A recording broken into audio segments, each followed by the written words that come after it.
अस्सलाम वालेकुम। आज मैं आपसे सादुर्रहमान बन के बात करूँगा, ना कि डकी भाई। मैं नहीं चाहता कि कोई ये सोचे कि इस वीडियो का मकसद जो मेरे पे FIR हुई है उसकी कोई जस्टिफिकेशन है। I am simply here to apologise. मेरे किसी भी कंटेंट से अगर आज तक कोई भी नेगेटिवली इम्पैक्ट हुआ है, मैं उस चीज़ के लिए माफ़ी मांगता हूँ। मेरी हमेशा से सिर्फ यही इंटेंशन रही है कि मैं लोगों को एंटरटेन करता रहूँ और कुछ ना कुछ जो है वो मैं नया लाता रहूँ। लेकिन मेरे अनजाने ना अनजाने में अगर मेरे से कोई कंटेंट कभी ऐसा पोस्ट हुआ है जिससे कोई नेगेटिवली इम्पैक्ट हुआ है, या कोई प्रमोशन ऐसी हुई है जिससे कोई नेगेटिवली इम्पैक्ट हुआ है, मैं उस चीज़ के लिए पूरे कौम से माफ़ी मांगता हूँ। Let the court handle. मैं लीगली इस मैटर को एंड तक देखूँगा। मैं कोर्ट्स के साथ पूरी तरह कोऑपरेट करने को रेडी हूँ और कर रहा हूँ। मैं इदारे के साथ पूरी तरह कोऑपरेट करूँगा और जो भी जज साहब मेरे केस का फ़ैसला लेंगे मैं वो कबूल करूँगा।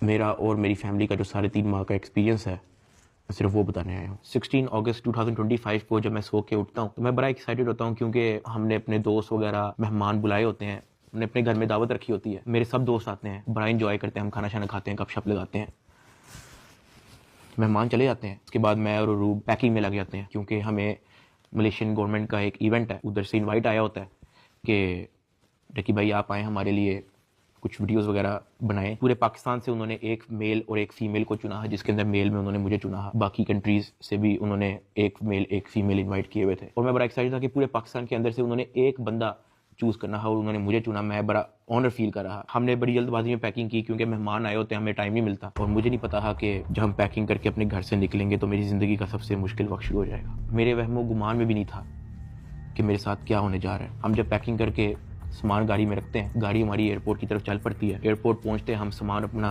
अनलोड करते हैं। रात के 9 बजे के करीब हमारी फ्लाइट होती है। हम काउंटर पे जाते हैं और हमें अपना बोर्डिंग पास मिल जाता है। उसके बाद जहाँ पे इमिग्रेशन होनी होती है, जहाँ पे आपके पासपोर्ट पे एग्जिट स्टैंप लगती है, हम जब वहाँ पे पहुँचते हैं तो वो मेरे से पूछते हैं कि आप पे कोई FIR तो नहीं है।